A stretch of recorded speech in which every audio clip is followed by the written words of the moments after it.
নমস্কার, আমি ডক্টর দেবাঞ্জয় গোস্বামী, ত্বক বিশেষজ্ঞ অ্যাপেক্স ব্লিড ক্লিনিক থেকে। চলুন আজকে আমরা জেনে নেব সামার আর উইন্টারে স্কিন কেয়ার ডিফারেন্স কি হওয়া উচিত।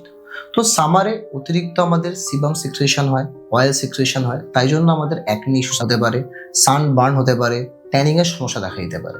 তাই জন্য আমাদের ইউজ করতে হবে oil free moisturiser and SPF 30+ 2 ঘন্টা পর পর ইউজ করতে হবে, যাতে আমাদের সান ড্যামেজ থেকে আমাদের স্কিনটা বেঁচে থাকে।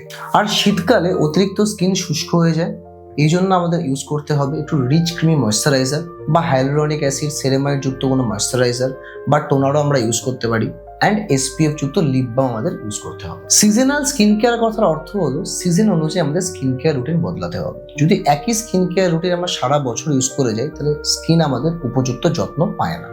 আপনার ত্বকও চায় সিজনাল স্কিন কেয়ার, ছোট ছোট পরিবর্তনই হয়ে উঠতে পারে বড় পার্থক্য। তাই আপনার স্কিনে যদি ইজিমা, অ্যাকনি বা ড্রাই স্কিন এরকম কোনো সমস্যা দেখা দেয়, তাহলে আপনি এখনই অ্যাপেক্স ব্লিড ক্লিনিকে যোগাযোগ করুন অ্যান্ড সঠিক চিকিৎসায় আপনার হেলদি স্কিন ফিরে পান।